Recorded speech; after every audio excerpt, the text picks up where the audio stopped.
Assalamualaikum warahmatullahi wabarakatuh. Perkenalkan, nama saya Hanifah Mutiarani dengan NPM 2210231. Sokrates, orang yang paling bijaksana adalah orang yang mengetahui bahwa dia tidak tahu. Sophie segera mengenakan daster dan bergegas menuju dapur. Ibunya sedang berdiri di dekat meja dapur. Sophie memutuskan untuk tidak mengatakan apapun mengenai selendang sutra itu. "Apakah ibu sudah mengambil koran?" tanyanya. Ibunya berpaling. "Maukah kamu mengambilkannya untukku?" Sophie melesat keluar pintu dalam sekejap, menuju kotak surat. Hanya koran, dia tidak boleh berharap akan mendapat jawaban dalam waktu dekat, kiranya. Di halaman depan koran itu, dia membaca sesuatu mengenai batalion PBB Norwegia di Lebanon. Batalion PBB, bukankah itu capos yang terdapat pada kartu dari ayah Hilde? Namun, perangkonya Norwegia, barangkali para serdadu PBB Norwegia mempunyai kantor pos sendiri. "Kamu menjadi sangat tertarik pada koran," kata ibunya ketika Sophie kembali ke dapur. Untungnya ibunya tidak lagi berbicara tentang kotak surat dan sebagainya, baik ketika sarapan maupun selanjutnya pada hari itu. Ketika ibu pergi berbelanja, Sophie membawa surat mengenai takdir ke sarang. Dia terkejut melihat sebuah amplop putih kecil di samping kaleng kue dengan surat-surat lain dari sang filosof. Sophie yakin sekali dia tidak meletakkannya di sana. Amplop ini juga basah di sudut-sudutnya dan di situ terdapat beberapa lubang, persis seperti yang telah diterimanya kemarin. Apakah sang filosof telah datang ke sini? Apakah dia tahu tentang tempat persembunyian rahasianya? Mengapa amplop itu basah? Semua pertanyaan ini membuat kepalanya pusing. Dia membuka surat itu dan membaca isinya. "Sophie yang baik, aku membaca suratmu dengan penuh minat, dan bukannya tanpa sedikit penyesalan. Sayangnya, aku harus mengecewakanmu berkenaan dengan undangan itu. Kita akan bertemu suatu hari nanti, tetapi mungkin agak lama, juga sebelum aku dapat datang sendiri ke sana. Aku harus menambahkan bahwa mulai sekarang aku tidak lagi dapat mengirimkan sendiri surat-suratku. Lama-lama itu akan terlalu berbahaya. Kelak surat-surat akan dikirimkan oleh utusan kecilku. Selain itu, surat-surat tersebut akan dibawa langsung ke tempat rahasia di taman ini. Kamu boleh terus menghubungiku kapan saja kamu merasa perlu. Caranya, letakkan sebuah amplop merah jambu dengan sepotong kue atau segumpal gula di dalamnya. Jika utusan itu menemukannya, dia akan membawanya langsung kepadaku. Sungguh tidak menyenangkan menolak undangan seseorang, gadis muda, untuk minum kopi. Tapi kadang-kadang itu terpaksa dilakukan. Lagi jika kamu menemukan selembar selendang sutra merah di suatu tempat, tolong simpan baik-baik. Kadang-kadang barang milik pribadi suka tercampur-campur, terutama di sekolah dan tempat-tempat semacam itu. Dan ini adalah sebuah kursus filsafat. Salam, Alberto Knox. Sophie telah menjalani kehidupan hampir selama 15 tahun dan telah menerima begitu banyak surat di usianya yang masih muda, setidak-tidaknya pada setiap hari Natal dan hari ulang tahunnya. Tapi surat ini adalah yang paling aneh yang pernah diterimanya. Tidak ada capos di situ, bahkan surat itu tidak ditaruh di kotak surat, tetapi dibawa langsung ke tempat persembunyian Sophie yang paling rahasia di semak-semak tua. Kenyataannya bahwa surat itu basah pada musim semi yang kering juga merupakan sesuatu yang misterius. Yang paling aneh dari semuanya adalah selendang sutra itu. Tentu saja, sang filosof pasti mempunyai seorang murid lain, pasti begitu, dan murid lain ini telah kehilangan selendang sutra merah, benar. Namun bagaimana benda itu bisa sampai di bawah tempat tidur Sophie? Dan Alberto Knox, nama macam apa itu? Satu hal sudah jelas, kaitannya antara sang filosof dengan Hilde Molerknag, tapi bahwa ayah Hilde sendiri sampai salah menuliskan alamat itu benar-benar tidak dapat dipahami. Sophie duduk lama sambil memikirkannya. Hubungan apa yang mungkin ada antara Hilde dan dirinya? Akhirnya dia menyerah. Sang filosof telah menulis bahwa dia akan bertemu dengannya suatu hari nanti. Barangkali dia juga akan bertemu dengan Hilde. Dia membalik-balik surat itu. Kini dia juga melihat bahwa ada beberapa kalimat yang ditulis di belakang. Adakah sesuatu yang disebut kesopanan alamiah? Orang yang paling bijaksana adalah yang mengetahui bahwa dia tidak tahu. Pengetahuan yang sejati berasal dari dalam. Barang siapa mengetahui yang benar akan bertindak benar. Sophie tahu bahwa kalimat-kalimat pendek itu yang tertulis di dalam amplop putih itu dimaksudkan untuk mempersiapkannya menerima amplop besar berikutnya, yang akan tiba tak lama kemudian. Tiba-tiba dia mendapatkan gagasan jika si utusan datang ke sarang untuk mengirimkan amplop coklat itu. Sophie dapat duduk saja di sana menantikan pria itu, atau dia seorang wanita. Dia pasti hanya dapat bertanya-tanya hingga pria dan wanita itu memberitahunya tentang sang filosof. Surat itu menyebutkan bahwa si utusan itu kecil. Mungkinkah dia seorang anak? Adakah sesuatu yang disebut kesopanan alamiah? Sophie tahu bahwa kesopanan adalah kata yang sudah ketinggalan zaman untuk rasa malu. Misalnya karena terlihat telanjang. Tapi apakah memang wajar untuk merasa malu karena itu? Jika sesuatu itu wajar, pikirnya, itu sama bagi setiap orang. Jadi, pastilah masyarakat yang menentukan apa yang boleh dan tidak boleh kita lakukan. Ketika nenek masih muda, tentu saja kita tidak boleh berjemur dengan dada terbuka. Tapi kini kebanyakan orang menganggapnya wajar, meskipun hal itu dilarang keras di banyak negara. Inikah filsafat? Sophie bertanya-tanya. Kalimat berikutnya adalah, orang yang paling bijaksana adalah yang mengetahui bahwa dia tidak tahu. Lebih bijaksana dari siapa? Jika yang dimaksudkan sang filosof adalah bahwa seseorang yang menyadari dia tidak mengetahui segala sesuatu di dunia itu lebih bijaksana dibandingkan dengan seseorang yang hanya mengetahui sedikit, tetapi mengira bahwa dia mengetahui segalanya, ya itu memang tidak sulit untuk disetujui. Sophie tidak pernah memikirkan itu sebelumnya, tapi semakin dalam dia berpikir, semakin jelas baginya bahwa mengetahui apa yang tidak kita ketahui adalah juga semacam pengetahuan. Hal paling tolol yang diketahui adalah jika orang bersikap seolah-olah dia mengetahui segala sesuatu yang sama sekali tidak diketahuinya. Kalimat berikutnya adalah tentang pengetahuan sejati yang berasal dari dalam. Tapi bukankah semua pengetahuan itu masuk ke kepala setiap orang dari luar? Selain itu, Sophie dapat mengingat beberapa kejadian ketika ibunya atau para guru di sekolah berusaha untuk mengajarinya sesuatu yang belum dapat diterimanya. Dan dia baru benar-benar mengetahui sesuatu ketika dia telah menambah suatu pengetahuan kepada dirinya sendiri. Bahkan kadang-kadang dia tiba-tiba memahami sesuatu yang sama sekali tidak dapat dia pahami sebelumnya. Itulah barangkali yang dimaksudkan orang dengan pencerahan. Sejauh ini tidak ada masalah. Sophie mengira dia telah dapat mencerna dengan baik ketiga pertanyaan pertama. Tetapi pernyataan berikutnya begitu aneh, sehingga mau tak mau dia tersenyum. Barang siapa mengetahui yang benar akan bertindak benar. Apakah itu berarti bahwa jika seorang perampok bank merampok sebuah bank, itu karena dia tidak mengetahui hal yang lebih baik? Sophie tidak berpendapat begitu. Sebaliknya, dia berpendapat bahwa baik anak-anak maupun orang dewasa melakukan hal-hal tolol yang mungkin mereka sesali sesudahnya, justru karena mereka telah melakukan hal-hal yang bertentangan dengan penilaian mereka sendiri yang lebih baik. Ketika tengah duduk sambil berpikir, Sophie mendengar sesuatu menggerisik di tengah belukar kering di sisi lain pagar tanaman yang paling dekat dengan hutan. Mungkinkah itu si utusan? Jantungnya mulai berdegup lebih kencang, kedengarannya seperti seekor binatang sedang mendekat dengan suara terengah-engah. Saat berikutnya, seekor labrador besar mendesak masuk ke dalam sarang. Mulutnya menggigit sebuah amplop coklat besar yang dijatuhkan di kaki Sophie. Itu terjadi begitu cepat sehingga Sophie tidak sempat bereaksi. Saat berikutnya, dia duduk dengan amplop besar di kedua tangannya, dan si labrador keemasan telah berlari masuk ke hutan lagi. Begitu semuanya berlalu, dia baru bereaksi, dia mulai menangis. Dia duduk seperti itu sejenak, kehilangan seluruh perasaan akan waktu. Lalu tiba-tiba dia melihat ke atas. Jadi itulah utusan yang termasyhur. Sophie mengembuskan napas lega. Jelas itulah sebabnya mengapa pinggiran amplop-amplop itu basah dan ada lubangnya. Mengapa hal ini tidak pernah terpikirkan olehnya?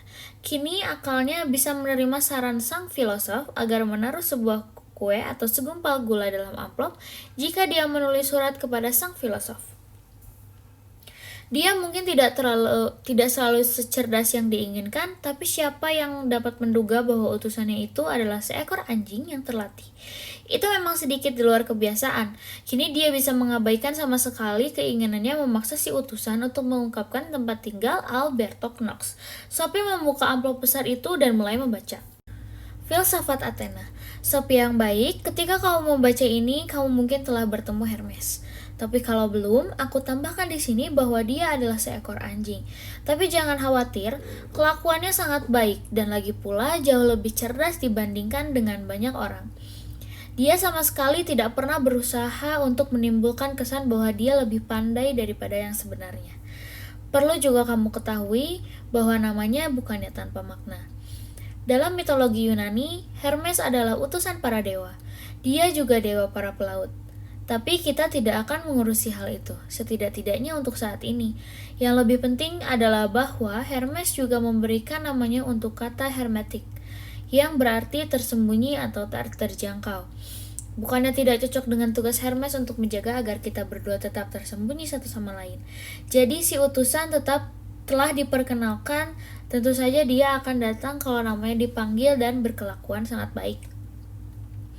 Tapi kembali pada filsafat, kita telah menyelesaikan bagian pertama pelajaran itu. Aku mengacu kepada para filosof alam dan tindakan mereka untuk tegas-tegas menjauhkan diri dari gambaran mitologis dunia.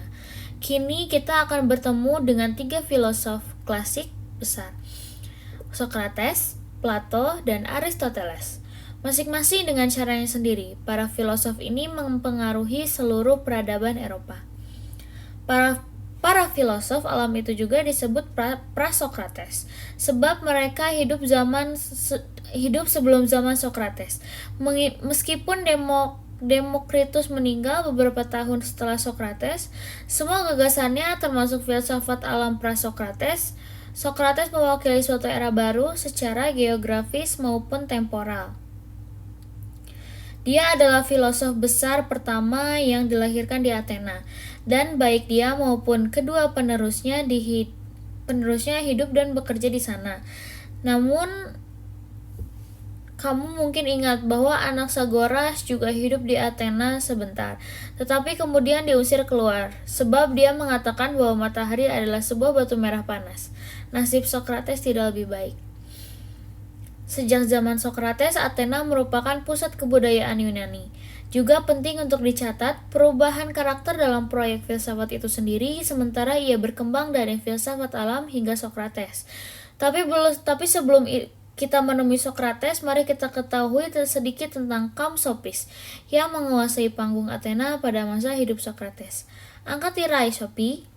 Sejarah gagasan-gagasan itu seperti sebuah drama dengan banyak babak. Manusia sebagai pusat. Setelah sekitar 450 sebelum Masehi, Athena merupakan pusat kebudayaan di dunia Yunani. Sejak masa ini, filsafat mengambil arah baru. Para filosof alam hanya memusatkan perhatian pada hakikat dunia, fisik semata. Karena itulah mereka menempati posisi sentral dalam sejarah sains. Di Athena, minat kini dipusatkan pada individu dan kedudukannya dalam masyarakat. Secara lambat laun, demokrasi berkembang dengan majelis-majelis rakyat dan pengadilan hukum. Agar demokrasi dapat dijalankan, orang-orang harus cukup berpendidikan agar dapat ambil bagian dalam proses demokrasi. Kita telah melihat di zaman kita sendiri bagaimana demokrasi yang masih muda membutuhkan keterbukaan pikiran masyarakat. Bagi para penduduk Athena, yang paling penting adalah menguasai seni berpidato, yang berarti mengatakan berbagai hal dengan cara yang meyakinkan. Sekelompok guru dan filosof keliling dari koloni-koloni Yunani berkumpul di Athena. Mereka menamakan dirinya kaum Sopis. Kata Sopis berarti seseorang yang bijaksana dan berpengetahuan. Di Athena, kaum Sopis mencari nafkah dengan mengajar para warga negara dengan imbalan uang. Kaum Sopis mempunyai satu ciri yang sama dengan para filosof alam. Mereka bersifat kritis terhadap mitologi tradisional. Namun pada saat yang sama, kaum Sopis menolak apa yang mereka anggap sebagai spekulasi filsafat yang tak berguna. Mereka berpendapat bahwa meskipun ada jawaban untuk pertanyaan filosofis, manusia tidak dapat mengetahui kebenaran mengenai teka-teki alam dan jagat raya. Dalam filsafat, pandangan seperti ini dinamakan skeptisisme. Namun bahkan jika kita tidak dapat mengetahui jawaban seluruh teka-teki alam, kita tahu bahwa orang-orang harus belajar untuk hidup bermasyarakat. Kaum Sopis memilih untuk menyibukkan diri mereka dengan masalah manusia dan kedudukannya dalam masyarakat. Manusia adalah ukuran dari segala sesuatu, kata seorang sofis Protagoras kira-kira 485-410 sebelum Masehi. Dengan itu yang dimaksudkannya adalah bahwa masalah apakah sesuatu itu benar atau salah, baik atau buruk, harus selalu dipertimbangkan dalam kaitannya dengan kebutuhan-kebutuhan seseorang. Ketika ditanya apakah dia percaya kepada para dewa Yunani, dia menjawab, pertanyaan itu terlalu kompleks, sedangkan hidup ini terlalu singkat. Seseorang yang tidak mampu mengatakan dengan tegas apakah dewa-dewa atau Tuhan itu ada, dinamakan seorang agnostik. Kaum sofis biasanya orang-orang yang telah berpergian dan melihat berbagai bentuk pemerintahan. Baik aturan maupun hukum setempat di negara-negara kota bisa sangat beragam. Ini mendorong kaum sofis untuk bertanya apakah yang alamiah dan apa yang harus diharuskan karena desakan dari masyarakat. Dengan melakukan ini, mereka merintis jalan bagi timbulnya kritik-kritik sosial di negara kota Athena. Misalnya mereka dapat mengemukakan bahwa penggunaan ungkapan seperti kesopanan alamiah tidak selalu dapat dipertahankan. Sebab, jika memang kesopanan itu alamiah, mestinya itu adalah sesuatu yang terlahir bersama kita atau suatu bawaan lahir. Tapi apakah itu memang bawaan lahir? Sophie ataukah itu karena desakan masyarakat? Bagi seseorang yang telah menjelajahi dunia, jawabannya mestinya sederhana, adalah tidak alamiah atau bukan bawaan lahir. Jika kita merasa malu bertelanjang di tempat umum, sopan atau tidak jelas merupakan masalah aturan sosial. Seperti yang dapat kamu bayangkan, kaum musafir sofis itu menciptakan pergulatan sengit di Athena dengan mengemukakan bahwa tidak ada norma mutlak untuk menentukan apa yang benar dan apa yang salah. Sokrates sebaliknya berusaha untuk membuktikan bahwa beberapa norma itu sesungguhnya mutlak dan secara universal benar. Siapakah Sokrates? Sokrates 470-399 sebelum Masehi. Barangkali adalah tokoh paling penuh teka-teki dalam seluruh sejarah filsafat. Dia tidak pernah menulis sebaris kalimat pun. Namun dia merupakan salah seorang filosof yang mempunyai pengaruh paling besar terhadap pemikiran Eropa. Dan itu sama sekali bukan karena cara kematian yang dramatis. Kita tahu dia dilahirkan di Athena dan bahwa dia menjalani sebagian besar hidupnya di alun-alun dan pasar-pasar untuk berbicara dengan orang-orang yang ditemuinya di sana. Pohon-pohon di daerah pedesaan tidak mengajarkan apa-apa padaku, katanya. Dia juga dapat tenggelam dalam pemikirannya selama berjam-jam tanpa henti. Bahkan pada masa hidupnya dia dianggap agak membingungkan dan tak lama setelah kematiannya, dia dianggap sebagai pendiri sejumlah aliran pemikiran filsafat yang berbeda-beda. Kenyataannya bahwa dia begitu penuh teka-teki dan membingungkan telah memungkinkan berbagai aliran pemikiran yang berlainan untuk menyatakan dia sebagai pendirinya. Sokrates, kita tahu pasti bahwa dia sangat buruk rupa, perutnya gendut, matanya menonjol, dan hidungnya pendek serta besar. Namun dikatakan bahwa batinnya sangat bahagia. Juga dikatakan bahwa Anda dapat menemukan pada masa sekarang. Anda dapat menemukannya di masa lampau, tapi Anda tidak akan pernah menemukan padanannya. Sekalipun demikian, dia dihukum mati karena aktivitas filsafatnya. Kehidupan Sokrates hanya dapat kita ketahui melalui tulisan-tulisan Plato, yaitu salah seorang muridnya dan yang menjadi salah satu filosof terbesar sepanjang masa. Plato menulis sejumlah dialog atau diskusi-diskusi yang didramatisasi mengenai filsafat, tempat dia menggunakan Sokrates sebagai tokoh utama dan juru bicaranya. Karena Plato menyuarakan filsafatnya itu sendiri melalui mulut Sokrates, kita tidak dapat yakin apakah kata-kata dalam dialog-dialog itu benar-benar pernah diucapkan olehnya. Maka tidak mudah untuk membedakan antara ajaran-ajaran Sokrates dan filsafat Plato. Masalah yang sama menimpa banyak tokoh sejarah lain yang tidak meninggalkan penjelasan tertulis. Contoh klasik tentu saja adalah Yesus. Kita tidak dapat merasa yakin bahwa Yesus dalam sejarah itu benar-benar mengucapkan kata-kata yang dinyatakan oleh Matias dan Lukas berasal darinya. Begitu pula apa yang sesungguhnya diucapkan oleh Sokrates dalam sejarah akan selalu diliputi misteri. Namun siapa Sokrates sesungguhnya? Relatif tidak penting. Penggambaran Plato mengenai Sokrates itulah yang telah mengilhami para pemikir di dunia barat selama hampir 2500 tahun. Seni berdiskusi. Hakikat seni Sokrates terletak dalam fakta bahwa dia tidak ingin menggurui orang. Sebaliknya, dia memberi kesan sebagai seseorang yang selalu ingin belajar dan orang lain yang diajaknya berbicara. Jadi bukannya memberi kuliah seperti layaknya seorang guru tradisional, dia mengajak berdiskusi. Tentu saja dia tidak mungkin dapat menjadi seorang filosof termasyhur kalau dia membatasi diri dengan hanya mendengarkan orang-orang lain. Dia pun tidak akan dihukum mati jika begitu. Tapi dia hanya mengajukan pertanyaan-pertanyaan terutama untuk memulai percakapan, seakan-akan dia tidak mengetahui apa-apa. Dalam diskusi itu, dia biasanya berhasil membuat para penentangnya mengakui kelemahan argumen-argumen mereka. Dan karena tersudut, mereka akhirnya menyadari apa yang benar dan apa yang salah.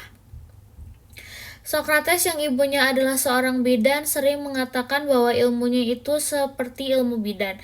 Dia tidak melahirkan sendiri anak itu, tetapi dia ada untuk membantu selama kelahiran. Begitu pula Sokrates menganggap tugasnya seperti membantu orang-orang melahirkan. Wawasan yang benar sebab pemahaman yang sejati harus timbul dari dalam diri sendiri. Itu tidak dapat ditanamkan oleh orang lain dan hanya pemahaman yang timbul dari dalam itulah yang dapat menuntun kepada wawasan yang benar. Akan aku kemukakan dengan lebih jelas, kemampuan untuk melahirkan adalah suatu ciri alamiah dengan cara yang sama. Setiap orang dapat menangkap kebenaran-kebenaran filosofis jika mereka mau menggunakan akal mereka sendiri. Menggunakan akal sendiri berarti masuk ke dalam diri sendiri dan memanfaatkan apa yang ada di sana. Dengan berlagak bodoh, Sokrates memaksa orang-orang yang ditemuinya untuk menggunakan akal sehat mereka. Sokrates dapat berpura-pura bodoh atau menunjukkan dirinya lebih tolol daripada yang sebenarnya. Kita menanamkan ini ironi Sokrates. Ini memungkinkannya untuk terus mengungkap kelemahan pemikiran orang-orang.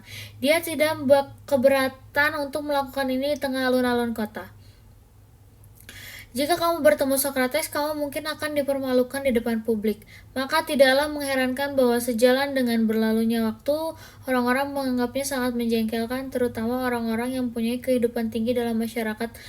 Athena itu seperti seekor kuda yang lembam. Demikian perkataannya yang sangat terkenal, dan akulah pengganggu yang menyengat agar beringas. Apa yang kita lakukan terhadap para pengganggu, Sophie? Suara ilahi, bukan maksudnya untuk menyiksa sesama makhluk jika Sokrates terus menyengat mereka. Suara hatinya tidak memberinya pilihan lain. Dia selalu mengatakan bahwa dia menyimpan suara ilahi dalam dirinya. Sokrates mengajukan protes misalnya terhadap tindakan menghukum mati orang. Dia juga menolak untuk memberi informasi kepada musuh-musuh politiknya. Inilah yang akhirnya membuatnya kehilangan nyawa. Pada 399 sebelum Masehi, dia didakwa memperkenalkan dewa-dewa baru dan merusak kaum muda, serta tidak mempercayai dewa-dewa yang telah diterima. Dengan mayoritas tipis, juri yang terdiri dari 500 orang menyatakan bersalah. Besar kemungkinan dia dapat mengajukan kelonggaran. Setidak-tidaknya dia dapat menyelamatkan nyawanya dengan setuju untuk meninggalkan Athena. Tapi kalau dia melakukan ini, dia bukanlah Sokrates. Dia menghargai hati nuraninya dan kebenaran lebih tinggi dibandingkan dengan nyawanya sendiri. Dia meyakinkan juri bahwa dia hanya bertindak demi kepentingan negara, namun dia tetap dihukum untuk meminum racun cemara. Tak lama kemudian, dia minum racun itu di hadapan sahabat-sahabatnya dan meninggal. Mengapa Mengapa Sokrates harus mati? Orang-orang telah mengajukan pertanyaan ini selama 2400 tahun. Namun dia bukan satu-satunya orang dalam sejarah yang mempertahankan pendirian hingga akhir hayatnya dan menyongsong kematian demi keyakinannya. Aku telah menyebutkan Yesus sebelum ini, dan sesungguhnya ada beberapa hal yang sama antara keduanya. Baik Yesus maupun Sokrates adalah tokoh yang penuh teka-teki juga bagi rekan-rekan sezaman mereka. Tak satu pun di antara mereka menuliskan sendiri ajaran-ajarannya, maka kita terpaksa mempercayai gambaran yang kita dapatkan tentang mereka dari murid-murid mereka. Tapi kita tahu bahwa mereka berdua adalah jagoan dalam seni berdiskusi. Mereka berdua berbicara dengan keyakinan diri yang khas yang dapat memikat, tetapi juga menjengkelkan orang, dan yang tak kalah penting, mereka berdua percaya bahwa mereka berbicara atas nama sesuatu yang lebih besar dan pada mereka sendiri. Mereka menantang kekuasaan masyarakat dengan mengecam segala bentuk ketidakadilan dan korupsi, dan akhirnya aktivitas mereka mengakibatkan mereka kehilangan nyawa. Pengadilan Yesus dan Sokrates juga menunjukkan kesejajaran yang sangat jelas. Mereka dua dapat menyelamatkan diri dengan memohon belas kasihan, namun mereka merasa mempunyai sebuah misi yang pasti gagal, kecuali jika mereka tetap teguh pada pendirian hingga akhir hayat, dan dengan menyongsong kematian secara berani. Mereka berhasil mendapatkan pengikut yang sangat banyak juga telah mereka meninggal. Aku tidak bermaksud menyarankan bahwa Yesus dan Sokrates itu sama. Aku hanya ingin menunjukkan fakta bahwa mereka berdua mempunyai pesan yang terkait erat dengan keberanian pribadi mereka. Seorang badut di Athena, Sokrates Sophie, kita belum selesai dengannya. Kita telah membicarakan metodenya, tapi apakah proyek filsafatnya? Sokrates hidup pada masa yang sama dengan para sofis. Seperti mereka, dia telah berminat pada masalah manusia dan tempatnya di dalam masyarakat daripada masalah kekuatan alam. Sebagaimana dikatakan oleh seorang filosof Roma, Cicero, mengenai dirinya, beberapa ratus tahun kemudian Sokrates menurunkan filsafat dari langit, mengantarkannya ke kota-kota, memperkenalkannya ke rumah-rumah, dan memaksanya untuk menelaah kehidupan etika kebaikan dan kejahatan. Tapi Sokrates berbeda daripada sofis dalam satu hal yang sangat penting. Dia tidak menganggap dirinya sebagai seorang sofis, yaitu seorang yang pandai dan bijaksana. Tidak seperti kaum sofis, dia mengajar bukan untuk mendapatkan uang. Tidak, Sokrates menyebutnya dirinya seorang filosof dalam pengertian yang sebenarnya dari kata itu. Kata filosof sesungguhnya berarti orang yang mencintai kebijaksanaan. Apakah kamu duduk dengan zaman, Sophie? Karena untuk seluruh pelajaran ini, kamu harus memahami sepenuhnya perbedaan antara seorang sofis dan seorang filosof. Kaum sofis mendapatkan uang untuk penjelasan mereka yang ruwet.